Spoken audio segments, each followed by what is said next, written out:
Pues buenos días a todos. Buenos días. Buenos días. Estamos aquí otro domingo para adorar a nuestro Señor y darle las gracias por su obra en nuestras vidas. Y hoy nos toca un pasaje, estamos en 1 de Juan, mientras que Miguel Ángel está en la vida de David, en 1 de Samuel.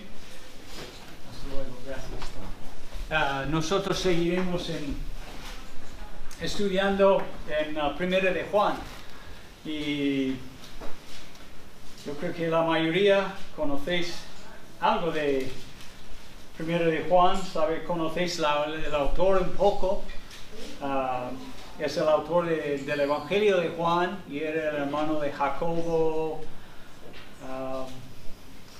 el autor de Apocalipsis y otras cosas, y entonces es un hombre que respetamos mucho, guiado por el Espíritu Santo, y él ha escrito esta carta. Y no sé si podéis recordar, hace tanto tiempo que hemos mencionado o hemos estudiado, pero recuerdas que Juan está invitando a todo el mundo a tener comunión íntima, verdadera con el Señor. Y cómo, la gran pregunta es, ¿cómo ocurre esto? Pues es por medio de fe y arrepentimiento en Jesucristo, ¿no? Es la respuesta, y empieza la carta así. Y a lo largo de su carta está subrayando o destacando rasgos que nos identifican a los creyentes verdaderos. Entonces, en capítulo 1, por ejemplo, el Hijo de Dios, ¿qué hace los que realmente tienen verdadera comunión con Dios? Pues andan en la luz, no andan en la oscuridad. Obedecen al Señor, practican sus mandamientos en capítulo 1, versículo 6. Pero si andamos en luz, como Él está en la luz, Dios está en la luz, tenemos comunión unos con otros, y la sangre de Jesucristo, su Hijo, nos limpia de todo pecado. Y luego vemos que otro rasgo de los cristianos es que confesamos nuestros pecados. ¿Okay? Hemos sido redimidos por la gracia de Dios. ¿Okay? Es una cosa, es un don que muestra la grandeza de Dios, que salva a los pecadores como nosotros. Pero confesamos, seguimos pecando. Eso es lo que dice en capítulo 2, versículos 1 a 2. Hijitos, estas cosas os escribo para que no pequéis. Si alguno hubiera pecado, abogado tenemos para con el Padre, Jesucristo el justo. Entonces, seguimos en esta lucha. Tenemos nuevo corazón, somos nuevas criaturas en Cristo Jesús, pero seguimos con la lucha, como explica Gálatas 5, por ejemplo, versículos 16 y siguiente. Todavía no estamos en el cielo. Entonces el creyente verdadero, que tiene comunión verdadera con Dios íntima, pues él confiesa sus pecados, y él es honesto y transparente con Dios y los otros hermanos. También el verdadero cristiano ama a los hermanos. Okay, lo dice en capítulo 2, versículo 9, el que dice que está en la luz y aborrece a su hermano, está todavía en tinieblas. El que ama a su hermano permanece en la luz, y en él no hay tropiezo. Es algo que sale de nosotros. Amamos a Dios primero y luego amamos a los hermanos. Okay? Y ninguno, ¿quién aquí está perfecto? O es perfecto, o perfecta. Okay? Ninguno. Pero aún así los cristianos amamos a los hermanos. Es nuestra familia. ¿Okay? Es espiritual, tenemos cada uno su familia en casa y cosas así, pero amamos. Y luego hay otras cosas, como el cristiano verdadero no ama al mundo, como capítulo 2, versículos 15 al 17. No améis al mundo ni las cosas que están en el mundo. Si alguno ama al mundo, el amor del Padre no está en él. No, los verdaderos cristianos permanecen, como dice en versículo 17, hacen la voluntad, por eso permanecen en el Señor siempre, ¿ok? Porque cumplen la voluntad de Dios, obedecen los mandamientos de Dios, pero por lo general. Esto es característicamente, Juan con toda esta serie de rasgos, no está intentando echar a nadie del cielo, está intentando proteger a los cristianos de los engaños de los anticristos, de la gente que han venido engañándoles. Recuerdo la última vez que predicamos hace un mes y pico, estuvimos en capítulo 2, versículos 18 al 27, y recuerdas en versículo 26, él dice, os he escrito esto sobre los que os engañan.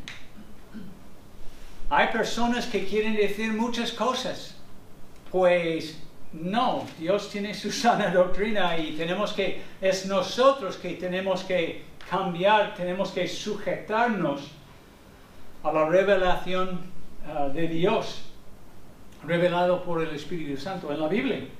Y entonces, y los verdaderos cristianos, en cuanto a su cristología, creen que Cristo fue enviado, igual como él ha dicho muchas veces en el Evangelio de Juan.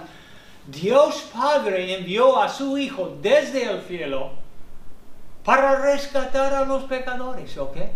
No es ciencia de cohetes, pero algunos aquí en capítulo 2 niegan y dicen que no es el Cristo, no es el ungido de Dios. Y estos gnósticos, creemos que eran de esta facción, estaban dentro de la iglesia engañando a los creyentes, diciendo que Jesucristo era no el Salvador, sino un mensajero enviado de Dios. Y de otra forma, no quiero entrar en ello, pero negaban al Padre y al Hijo por negar la aparición de Jesucristo en su primera venida. Pero nosotros sabemos, porque hemos leído, por ejemplo, el Evangelio de Juan y muchos otros textos, sabemos que en el principio era el Verbo, y el Verbo era con Dios, y el Verbo era Dios. Y luego cuando saltamos al versículo 14 de capítulo 1 de Juan, dice, y el Verbo fue hecho carne y habitó entre nosotros, y vimos su gloria como del unigénito del Padre, lleno de gracia y de verdad. Y sigue aquí, y dice al final en versículo 18, a Dios nadie le ha visto, nadie le vio jamás. El unigénito Hijo, hablando de Jesucristo, que está en el seno del Padre, le ha dado a conocer. Y entonces la razón que vino Jesucristo es para ser el camino, la verdad y la vida, y mostrarnos quién es Dios y cómo podemos tener verdadera comunión con Él. Entonces, el libro trata de esto. Y ahora vamos a leer capítulo 2, versículo 28 al 3:12. Es un poco difícil para mí esta sección. Ahora, dice, y ahora, hijitos, permaneced en Él, para que cuando manifieste tengamos confianza, para que en su venida no nos alejamos de Él avergonzados. Si sabéis que Él es justo, si sabéis que Jesucristo es justo, sabed también, o sabéis, dependiendo, es el mismo verbo en griego, también que todo lo que Él hace, todo el que hace justicia es nacido de Él. Mirad cuál amor nos ha dado el Padre, para que seamos llamados hijos de Dios. Por esto el mundo no nos conoce, porque no le conoció a Él. Amados, ahora somos hijos de Dios, y aún no se ha manifestado lo que hemos de ser. Pero sabemos que cuando Él se manifieste, seremos semejantes a Él, porque le veremos tal como Él es. Y todo aquel que tiene esta esperanza en Él, se purifica a sí mismo, así como Él es puro.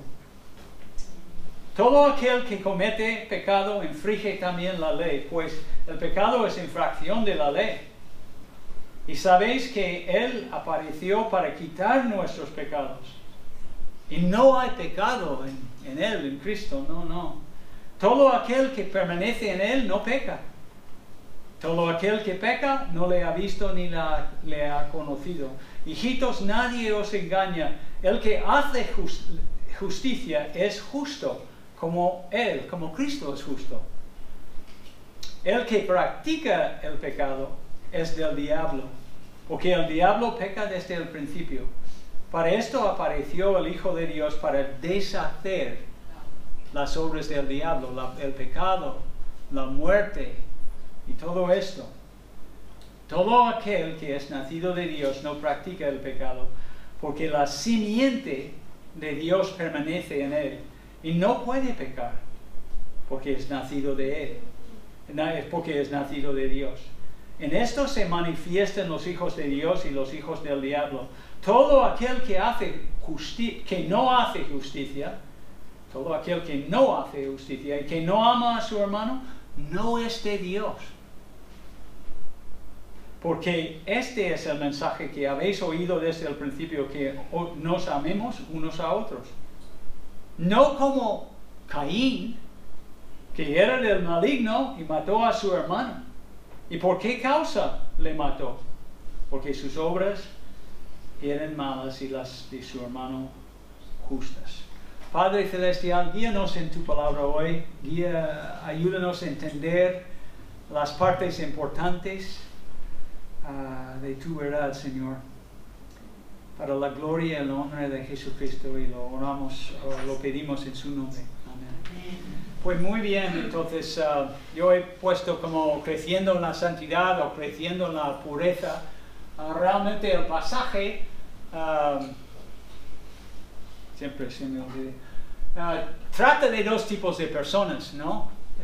La gran comparación o distinción aquí es los hijos de Dios versus los hijos del diablo.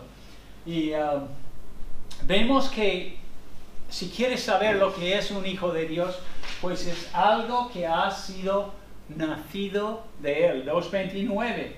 Si sabéis que Él es justo, sabéis también que todo el que hace justicia es nacido de Él. ¿Okay? Y luego también en capítulo 3, versículo 9, repite la misma cosa. Esta persona que ha nacido de Dios no practica el pecado, porque la simiente de Dios, la naturaleza de Dios, el renacimiento por dentro, permanece en él y no puede pecar porque es nacido de Dios, ¿ok? Nacido de Dios, nacido de Dios. Y esto es súper importante que entendemos esta expresión, y vamos a hablar de ello en un momento, pero para ser creyente, para ser hijo de Dios, tienes que nacer de nuevo. ¿Okay? El Espíritu de Dios tiene que convencerte de tus pecados y abrir sus ojos, no solamente para ver que estás separado de Dios por tu pecado, pero que Jesucristo es la solución. Tenemos que poner nuestra fe en Él. Esto es el Evangelio, hablando de lo que tiene que hacer el pecador. No es solamente arrepentirse de sus pecados, tiene que clamar a Jesús, como dice en Romanos 10, tiene que invocar el nombre de Dios y clamar: sálvame, por favor, Señor, dame vida eterna, como Marcos ha leído hoy en versículo 1 y versículo 4 de Efesios, donde dice, y Él nos dio vida cuando estuvimos muertos en nuestros pecados, delitos. Versículo 4 lo mismo, pero Dios, que es rico en misericordia, por su gran amor, con que nos amó, aún estando muertos en nuestros pecados, nos dio vida juntamente en Cristo. Entonces, si queremos ser hijos de Dios, tenemos que ser nacidos de nuevo, y vamos a hablar de ello en un momento más.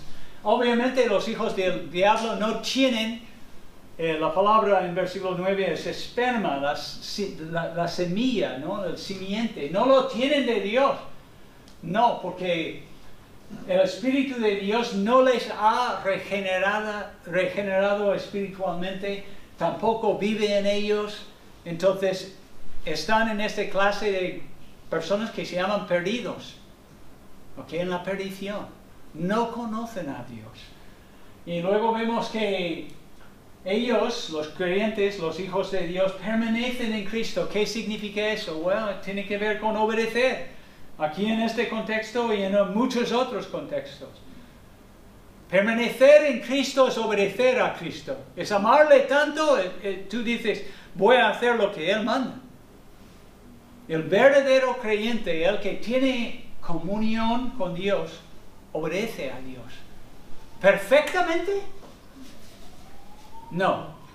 No, ojalá. Y ojalá que estamos creciendo en la santidad y cada vez seamos más puros en este sentido, como nuestro Salvador, que es puro. Pero por eso confesamos a nuestros pecados a Él. Obviamente los hijos del diablo no obedecen a Cristo ni a Dios, sino que siguen practicando el pecado, los deseos de la carne, la vanagloria de la vida, los deseos de los ojos. Es como viven, porque están cegados espiritualmente.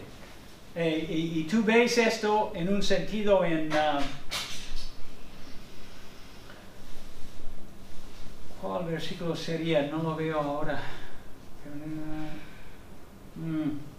En versículo 6, cuando dice, todo aquel que permanece en Él, no peca habitualmente, característicamente, pero todo aquel que peca iterativamente, repetidamente, no le ha visto ni le ha conocido. Entonces habla esta frase, ni le ha visto a Dios, ni le conoce a Dios, significa que espiritualmente están cegados, todavía no han sido renacidos de nuevo. Por eso siguen pecando. Y no es un misterio, es simplemente la verdad, es lo que vemos y lo que la Biblia enseña en todas partes.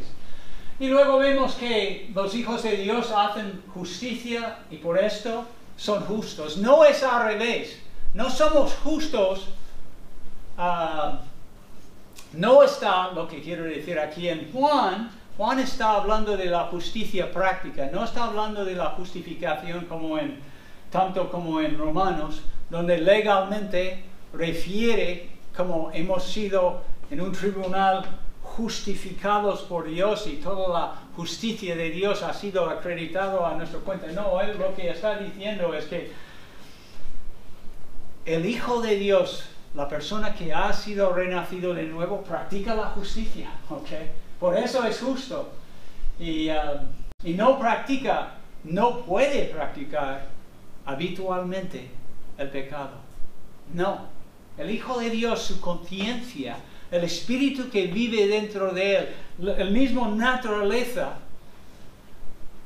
una vez que hemos sido hechos nuevas criaturas en Cristo Jesús, no permite que vive en pecado. Es otra cosa. No es imposible. Pero los hijos del diablo practican el pecado habitualmente y por eso son declarados injustos. Tienen esperanza de ver a Cristo cara a cara. Esto es nuestra esperanza. Este pasaje está hablando de eso, de que algún día en el futuro, empieza en versículo 28, vamos a estar en la presencia de Cristo, en su manifestación, en su parusia, ¿no? En su venida, dice en versículo 28. Y la gran pregunta, y vamos a preguntarlo en algunos momentos, pero o vamos a estar allí de pie, o no sé, de rodillas, con confianza delante de Él, o vamos a sentir avergonzados. Esto es la pregunta. Y parece que Juan está hablando de eso. Y depende de nosotros. No está hablando de perder la salvación. Voy a hablar de eso. Pero no. Habrá una evaluación. Obviamente los otros en la ceguera espiritual no ven a Dios, no perciben a Dios. Por eso no siguen a Dios. Y como Jesús decía en Juan 10, mis ovejas oyen mi voz y me siguen. Pues esta gente no hay comunicación espiritual desde Dios a ellos. Están perdidos. Y nosotros que hemos llegado a conocer a Dios más tarde en nuestras vidas, yo por ejemplo con 20 años, yo entiendo esto. Yo estaba perdido más que nada. Antes que Él me salvó con 20 años, yo simplemente, sí, pecaba de muchas maneras, pero más que nada estaba perdido. Ni buscaba a Dios, ni pensaba en eso. Pensaban muchas otras cosas. Los deseos de la carne, de decir la verdad. Nosotros, que somos hijos de Dios, tenemos una esperanza. Que algún día en el futuro vamos a ver a Cristo cara a cara y vamos a ser transformados. Y toda esta lucha que tenemos en esta vida entre la justicia y la injusticia y todo esto, el pecado y la santidad, no habrá más lucha, ¿eh? Porque la Biblia habla de que como Él va a transformarnos pero una gran parte de lo que podemos sí hacer según Juan en este pasaje es podemos purificarnos a nosotros mismos. No, eso no significa, versículo 3, cuando dice se purifica a sí mismo así como Él es puro. No está hablando de que tú puedes pagar por tus propios pecados. No, no, no. Yo creo que está hablando más bien de limpiarte de las tendencias pecaminosas por medio de la palabra de Dios. Y espero que recuerdo mostraros algunos pasajes que nos enseñan cómo la palabra de Dios nos lava. En Efesios 5 y también en Juan capítulo 13. Y al final vemos como hay dos ejemplos. Juan termina esta sección hablando de Caín o Abel y Caín. Y obviamente Abel es el ejemplo de una persona justa. Y tú recuerdas la historia en Génesis 4. Había dos hermanos, los primeros dos hermanos de Adán y Eva. Y Dios, y sigue lo mismo hoy en día si estás aquí sin Cristo, Dios es el que decide las normas. No yo, ni tú. Y Dios había decidido en aquel tiempo, y no vamos a entrar en todos los detalles, pero si querías cada X tiempo, supongo para sus pecados, tenían que presentar ¿qué? ¿Una canasta de fruta o un cordero de Dios? Un cordero. Y la sangre tenía que ser derramada. ¿Ok? Y hay una tan temprano en la Biblia, en capítulo 3, capítulo 4, ya está hablando de quién. De Cristo, el Cordero de Dios que quita el pecado del mundo, decía Juan el Bautista. Y allí está. Y uno de los hermanos, Abel, que trabajaba con el ganado, con las ovejas, él decía, pues sí, hago lo que Dios manda. Pero Caín no le gustó la norma. Tenía otra idea. Y realmente esto es como la raíz del pecado.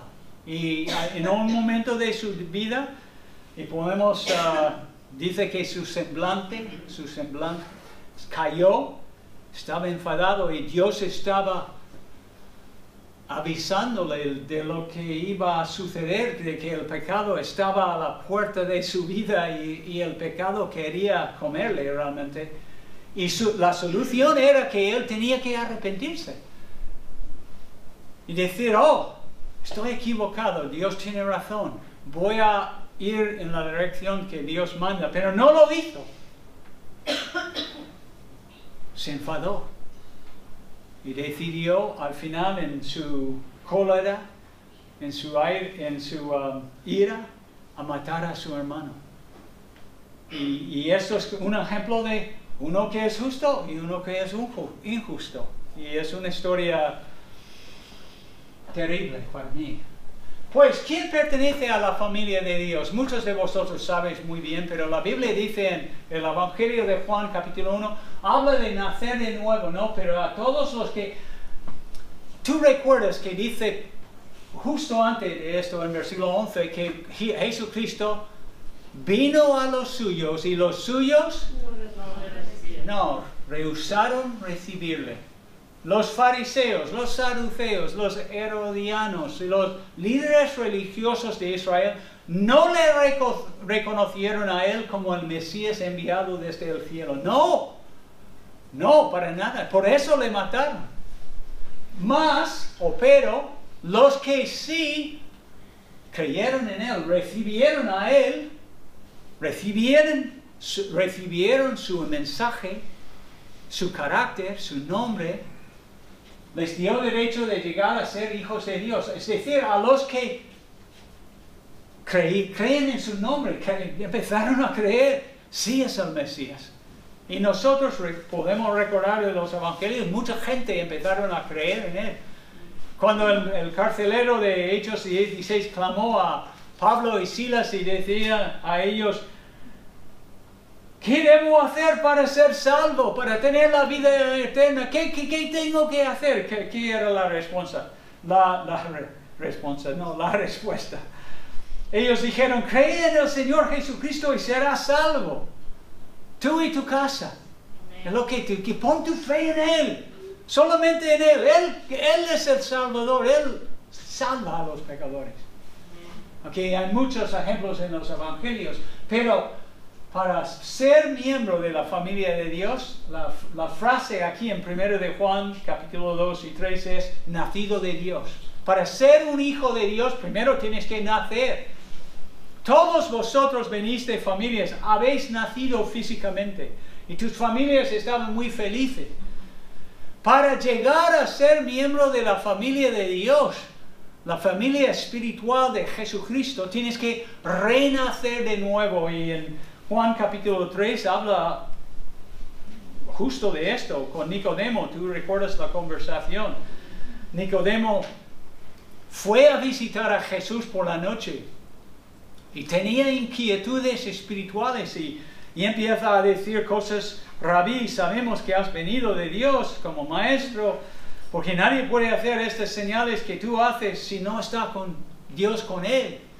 Y seguía, pero Jesús enseguida, en esta conversación, a lo mejor había más palabras, pero lo que Juan, bajo el guía del Espíritu Santo, ha puesto aquí, iba por el yugular ya.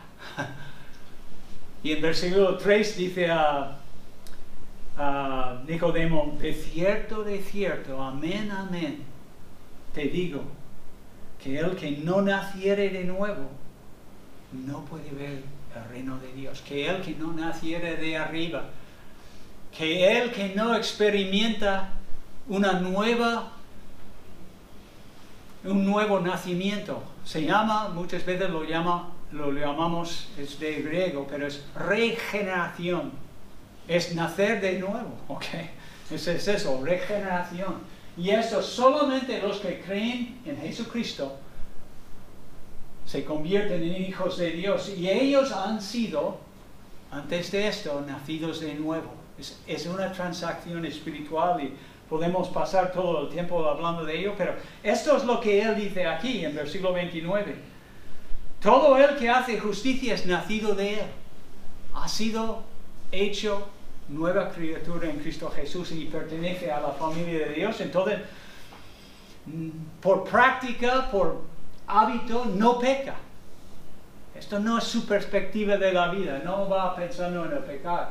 Y recuerdas este pasaje en Mateo. Habla de otra cosa, pero tú recuerdas que es fuerte en el contexto. Estamos hablando de los judíos. El Señor Jesucristo alguna vez estaba predicando, no sé si estaba en Capernaum o donde sea, pero era un sitio y su familia pensaba, su madre y sus hermanos pensaban que estaba fuera de sí, dice literalmente en el texto. Estaba loco, predicando por todas partes. Y iban allí para sacarle y traerle a casa. Y en ese momento alguien le informó de que su madre y sus hermanos estaban buscándole. Y él dice, mira el grupo que está ahí, de gentuza como yo. Y dice, ¿quiénes son mis hermanos? ¿Quién pertenece a mi familia? Y extendiendo la mano hacia sus discípulos decía, aquí mi madre y mis hermanos. Jesús está identificando una nueva familia, la familia espiritual en Cristo Jesús.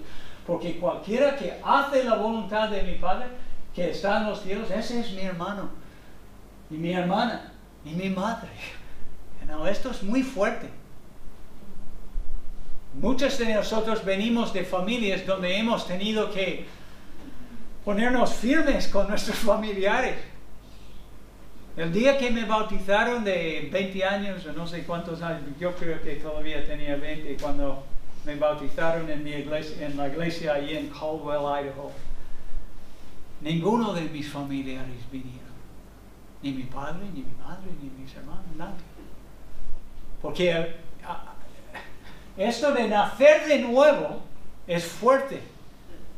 Es cambiar lealtad, es poner tu fe en Cristo. Solo Él me puede salvar, solo Él me puede guiar en esta vida. Solo Él me va a dar vida eterna y en el futuro va a estar con Él en el cielo, cambiado, transformado completo. Solo Él. Amén. Y hablamos así y esto ofende. Yo creo que yo ofendía mucho en aquel entonces, Dios me perdona. Era un poco un pequeño fariseo con mi pobre familia. Pero siempre he sido un poco así. Pero esto es importante.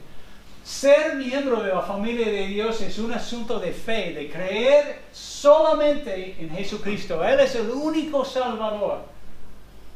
Implícito en la decisión de poner tu fe en Él y dejar de confiar en sí mismo es que hayas arrepentido de tus pecados.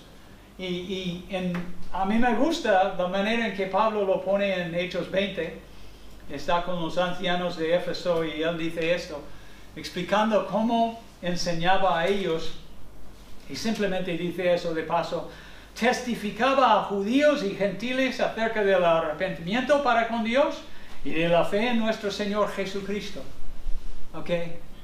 No hay ninguno que ha creído supuestamente en Cristo que no se haya arrepentido. Tienes que arrepentirse.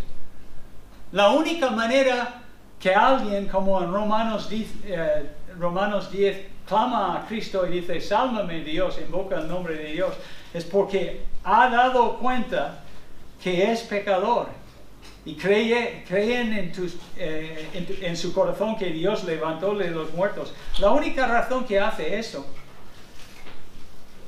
es porque sabes que Dios puede salvarle y necesita un Salvador y es pecador.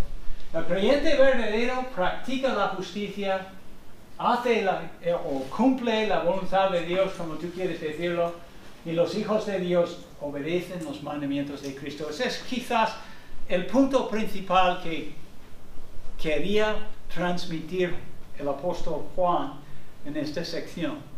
Y es muy importante, aún hoy en día, las barbaridades que sueltan algunos dicen, oh, no tienes que arrepentirse de eso, no tienes que... Pues sí, el camino de Dios sigue siendo angosto. ¿Ok? Eso es lo que dice el Señor, no yo. Y sí, solo hay salvación en Jesucristo y tenemos que ser renacidos de nuevo. Y quizás habrá algunos de vosotros aquí que todavía no habéis entregado tu corazón a Él. Y el Espíritu de Dios no te ha renacido de nuevo. Lo único que puedo deciros es animaros, apelaros a pensar en esos pasajes y pensar si de verdad soy miembro de la familia de Dios o voy a la iglesia como espectador. Una de las cosas que sale aquí, y es muy importante, y va realmente con la siguiente pregunta. La primera pregunta era ¿quién pertenece a la familia de Dios? El segundo es ¿habrá un juicio para los creyentes? Pero tiene que ver con purificarnos. Y quizás no he puesto en orden, pero yo creo que sí, habrá un juicio. No un juicio para tu salvación. En todas partes de la Biblia, especialmente en Romanos, pero en muchos otros sitios, dice claramente que los que estamos en Cristo Jesús hemos sido salvos y no hablamos, por ejemplo, en capítulo 8, versículo 1 dice, ahora pues ninguna condenación hay para los que están en Cristo Jesús, los que no andan conforme a la carne, sino conforme al Espíritu, ¿ok? Y la razón es porque han sido renacidos de nuevo por medio del Espíritu, en versículo 2. Pero la idea es aquí en Juan, en 1 de Juan 2:28, él empieza hablando de esto. Cuando se manifieste el Señor, cuando venga Jesucristo, ¿estaremos delante de Él con confianza? Como dice allí, ¿tengamos confianza? ¿O estaremos un poco como, el día ha llegado? No, eres hijo de Dios, conoces a Dios, no vas a perder tu salvación. Romanos 8, versículo 1, ahora no hay condenación para los que están en Cristo Jesús. No podemos perder nuestra salvación. Romanos 8, el final. ¿Qué nos puede separar del amor de Dios, el gran amor de Dios? Nada, nada. Entonces la salvación que da Dios es eterna, es grande, es asombroso. Es maravilloso. Por eso dice en versículo 1 aquí, mirad cuál amor que nos ha dado el Padre. No he hablado en la primer culto, pero eso de llamar a Dios, considerar a Dios como tu Padre, ¿está en todas partes en el Antiguo Testamento? No. Está en Salmo 103, está en otras partes, sí. Pero no es hasta que tú llegas al Nuevo Testamento, Jesús empieza a hablar de todo eso de Padre. Dios es mi Padre. Piensas en el Sermón del Monte, en Mateo 5, etc. Él empieza ahí hablando de Padre. Tantos versículos de esta parte hablando del Padre. El Padre que está en el cielo lo verá, etcétera, etcétera. En capítulo 5. En capítulo 6. Padre nuestro que estás en los cielos, santificado sea tu nombre. Padre nuestro. Él está en... Entonces, el amor de Dios dado a nosotros por figurar o poner esta pregunta, no estoy intentando minimizar el amor de Dios. El amor de Dios amoroso ni el amor de Dios firme. A quien Dios salva, va al cielo, está en Cristo. Y esto nunca cambia. Pero sí, yo creo que habrá alguna especie de juicio final, porque la Biblia habla. Y más bien, de todos estos textos bíblicos, deducimos que habrá una evaluación con el fin de dar recompensas o premios. No pensamos así, pero la Biblia habla de estas cosas. Por ejemplo, aquí en absoluto, no se trata de quitar la vida eterna, es importante decir eso una vez más, de un creyente o borrar su nombre del libro de la vida, no. Más bien es una evaluación hecha por el Señor Jesucristo, quien es el juez de nuestras obras hechas en el cuerpo desde el momento que Él nos salvó hasta que estemos cara de cara con Él. Es importante, hermanos, vivir para Él ahora. A veces, algunos de nosotros pensamos en nuestra relación con el Señor casi como una póliza de incendios. Y no estamos como anhelando ser como Él. En este contexto usa la palabra pureza, puro y todo esto. Pero el deseo de un creyente verdadero es ser como su Señor. Es ser más como Jesucristo. Es anhelar, amar como Él amó, ser paciente como Él fue paciente con sus discípulos, tener más fe, etcétera, etcétera. Es importante durante esta vida que tienes, que va así. Ahora Gabriela es muy joven, pero en poco tiempo tendrá 60 y no sé cuántos años. ¿Ok?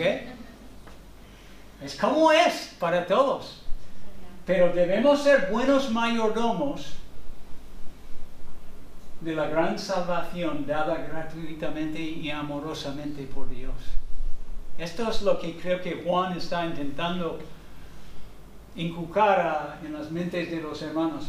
Romanos 14, y la palabra clave es bema, tribunal, el tribunal de Dios. Y él dice allí, en un contexto hablando de juzgar hermanos sobre días y fiestas y el hermano débil y todo esto, pero él dice, porque todos, y esto es lo importante, porque todos compareceremos ante el tribunal de Cristo. No solamente algunos, no, todos. Porque, y luego cita, creo que es de Isaías, digo yo, dice el Señor, ante mí se doblará toda rodilla y toda lengua confesará o alabará a Dios, de modo que cada uno de nosotros dará cuenta, o dará a Dios cuenta de sí mismo. ¿Qué significa? ¿Qué es eso? Sí, habrá una evaluación, ¿ok? Eso es lo que es. Se está hablando de esto. Ricardito tendrá que, de rodillas o no sé cómo, pero el Señor me va a tener una sesión especial para hablar. ¿Cómo has vivido, Ricardo? Yo te he dado este gran regalo de salvación. ¿Y cómo has vivido? ¿Qué has hecho durante el tiempo con este regalo? Es casi como en Mateo 25, pero no tenemos tiempo. Y luego en 1 Corintios 3 habla de la misma cosa, porque habla de construir sobre el fundamento de Cristo. Está hablando en el contexto de construir el edificio de Dios, ¿ok? El metáfora que usa Pablo allí en 1 Corintios 3 es el edificio de Dios, y el edificio tiene cimiento, o cimientos, tiene zapatas, tiene fundamento. ¿Y qué es el fundamento? ¿Quién es el fundamento? Jesucristo, no hay otro.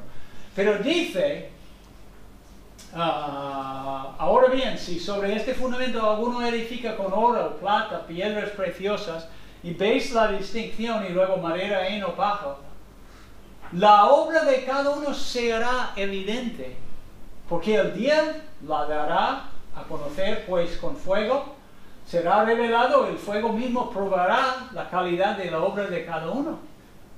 Si permanece la obra de alguno que ha edificado sobre el fundamento, recibirá. Y esta palabra significa premio, ¿ok? Yo no estoy inventando esto, y hay muchas coronas también, la corona de gloria, la corona de vida, la corona de... ¿ok? Esto es como... No digo que es el motivo principal para llevar una vida pura, pero habrá una evaluación, sí. Y si la obra de alguno es consumida por fuego, sufrirá pérdida. Sin embargo, él será salvo. No va a perder la salvación para nada, porque la salvación tenemos en el momento que depositamos nuestra fe en Cristo, y es así. De nada nos podrá separar del amor de Dios. Pero, aunque así por fuego, habrá algunas personas que lleguen allí, algunos creyentes, con las manos vacías. ¿Ok? Esto es el cuadro que pinta estos pasajes. En vez de tener recompensas de Dios, y quizás como los ancianos en capítulo 5 de Apocalipsis, lo único que vamos a hacer con estos es darles al Señor otra vez, como echando sus coronas delante del Cordero de Dios, porque Él es el grande. Quizás son premios así, no lo sé, no entiendo todo de eso, pero no puedo evitar entender las Escrituras. Y luego otra vez habla en 2 Corintios 5, del bema, del tribunal de Cristo, y dice aquí en la Reina Valera, es necesario, debemos, no hay opción, todos, sí, es necesario que comparecemos ante el tribunal de Cristo para que cada uno sea recompensado por los hechos estando en el cuerpo, de acuerdo con lo que hizo, sea bueno o sea malo. Importa al Señor cómo vives. Es parte de lo que Juan está diciendo. Otros hermanos, obviamente en este contexto, no sé de los maestros falsos gnósticos, pero alguno estaba diciendo, da igual, tú puedes pecar, ¿qué más da? Todavía luchamos con nuestro pecado, entonces no es bíblico. Este tipo de enseñanza no es sana, saludable y no viene de Dios. ¿Ok? Habrá un juicio final. ¿Cómo estás viviendo tú? El Señor ha derramado su amor en tu vida, en mi vida. ¿Y qué estamos haciendo con? Según nuestros versículos en 1 de Corintios, pertenecemos a Él. Él nos ha comprado con su sangre. ¿Vivimos así o vivimos, yo no tengo tiempo para esto? ¿Intentas ser agradables a Dios mientras que vives aquí en la tierra? ¿Esto es tu anhelo? ¿Agradar al Señor en todo lo que haces? En tu tiempo de ocio, en tu tiempo de comer, en tu tiempo de... o vives para ti y sencillamente no tienes tiempo para Dios, pero conoces a Dios. Esto es tremendo. Para evitar esto, para tener confianza, la tercera pregunta, ¿qué nos motiva a purificarnos? El gran amor del Señor. Primero es el gran amor del Señor. Mirad cuál amor nos ha dado al Padre para que seamos llamados hijos de Dios, miembros de la familia real. ¿Ok? El saber que seremos semejantes a Jesucristo en su segunda venida produce en el creyente una gran esperanza. Él lo dice allí. El que tiene esta esperanza y sabe que es hijo de Dios y sabe que algún día va a estar en la presencia de Dios y sabe que Dios va a terminar con su obra que empezó y va a consumar nuestra salvación, pues Él tiene, esto está basado sobre una esperanza vacía, no, una esperanza está fundamentado sobre la promesa divina de Dios de transformarnos en la semejanza del cuerpo de Cristo y por falta de tiempo en Filipenses 3, 20 y 21 dice esto: mas nuestra ciudadanía está en los cielos, de donde también esperamos al Salvador. Estamos esperando su regreso, al Señor Jesucristo, el cual transformará el cuerpo de la humillación nuestra para que sea semejante al cuerpo de la gloria suya. Esto significa que vamos a estar transformados de aquí hasta aquí. Y tú puedes pensarlo, la manera quizás más fácil de pensarlo es pensar en Jesucristo después de su resurrección. Los discípulos estaban allí en el aposento alto, y algunos llorando, todos deprimidos, no sabiendo lo que había ocurrido. Habían crucificado a Cristo y dónde estaba, y de repente aparece. Puede comer pescado y pan, pero sí tenía un cuerpo glorificado. Todavía tenía las marcas de sus lesiones, pero glorificado, ascendió al cielo. Entonces yo creo que es lo que va a pasar a nosotros. 1 Corintios 15, Romanos 8 habla de todo esto. Amén. Pero no tenemos tiempo. El creyente que vive ahora guardando en la esperanza, bienaventurado, creyendo plenamente en la consumación de la gran obra de salvación de Dios. Pero todo esto es a base de amor. Mirad cuál amor nos ha dado el Padre. Entonces, ¿cómo qué nos ayuda? ¿Qué mentalidad nos ayuda a querer ser más puros? A ser más como Jesucristo? Una cosa es reflexionar sobre su nuevo nacimiento. Nunca olvidarnos, como dice 2:29, que hemos sido nacidos de nuevo. Esto no es solamente soy un americano aquí hablando de algo que no existe. Sí existe. Sí Dios cambia corazones. Sí hemos sido hechos nuevas criaturas en Cristo Jesús.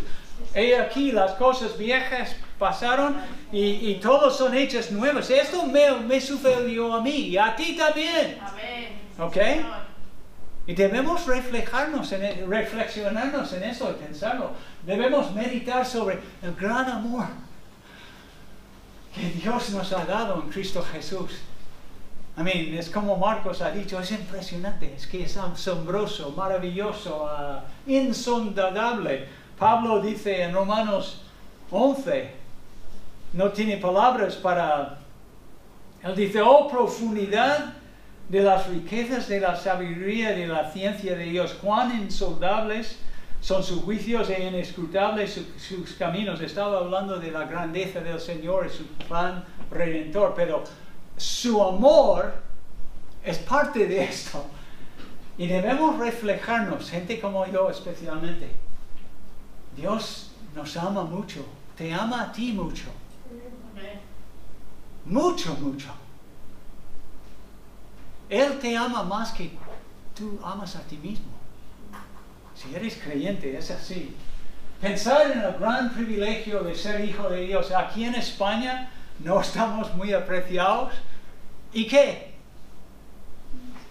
¿Y qué?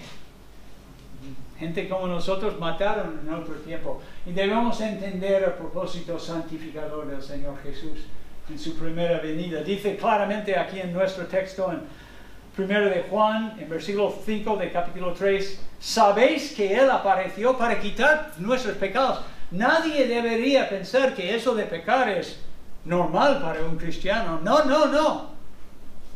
El Señor dejó el cielo y bajó, como cantamos hoy, para pagar nuestra deuda, pero para quitar nuestro pecado y traernos perdón y limpieza y sanidad y todo eso. Y luego en versículo 8 dice de otra manera, para esto apareció el Hijo de Dios en su primera venida, para deshacer las obras del diablo.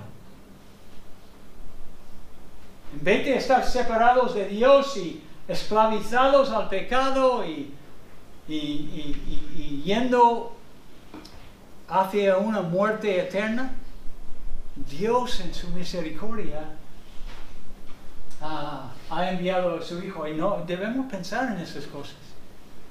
Es un gran privilegio ser un creyente. Y puedo seguir y seguir. ¿Cuáles acciones en concreto nos ayudaría a ser más puros o más como Cristo realmente? Ser puro es ser como Él.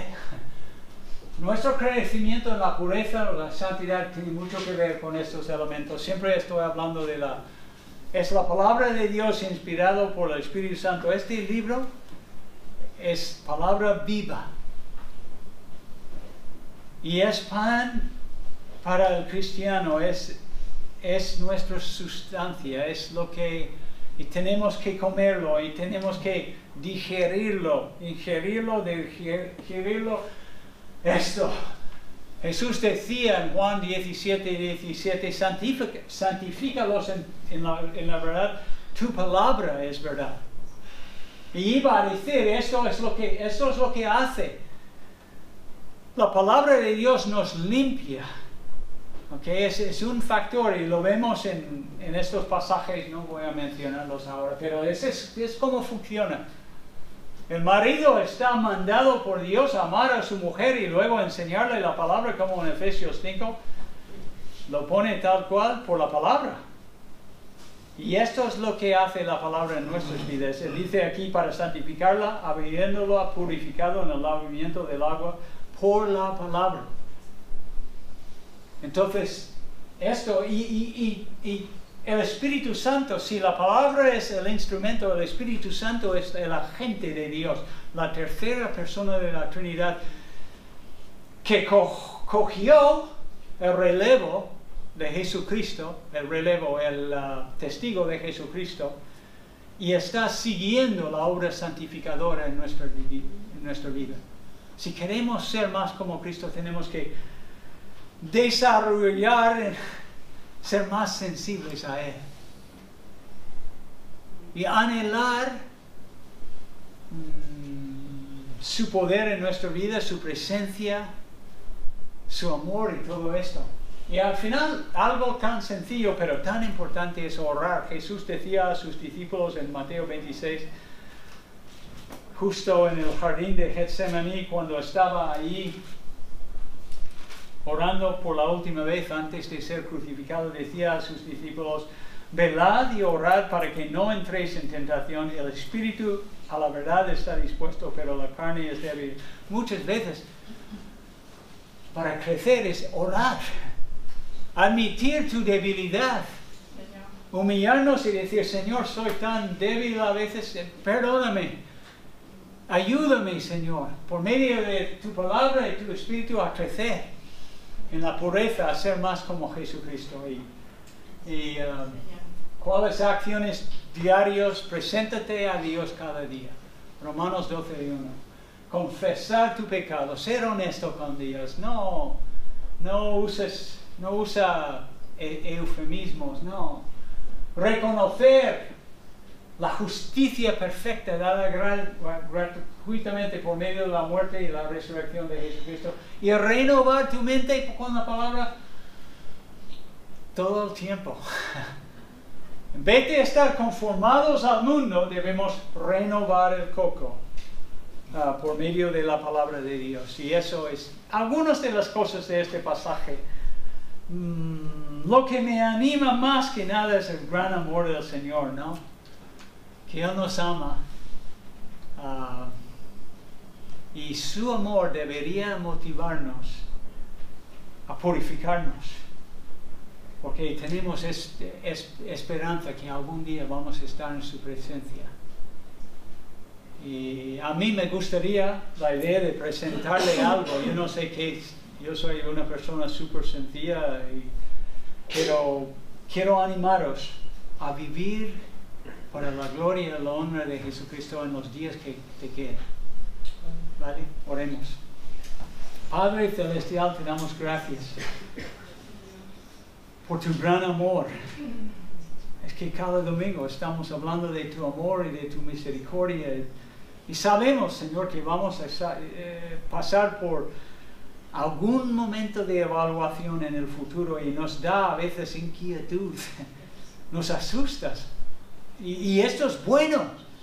Es bueno si nos arrepentimos ahora mismo y empezamos a poner las pilas y dejar que tu Espíritu nos llena y vamos buscando en tu palabra cómo deberíamos vivir y cómo podemos ser más y más como Jesucristo.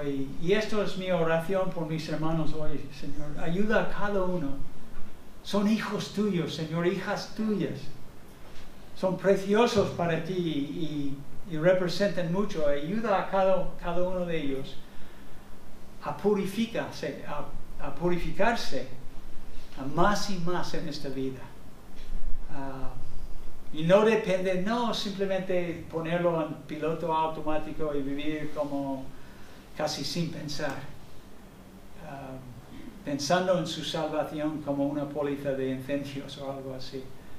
No, ayúdanos en el corto tiempo que tenemos aquí en este planeta, Señor. Ayuda a mí y a mis hermanos a vivir la vida abundante, a vivir para la gloria de Dios y obedecer los mandamientos de Cristo para su gloria.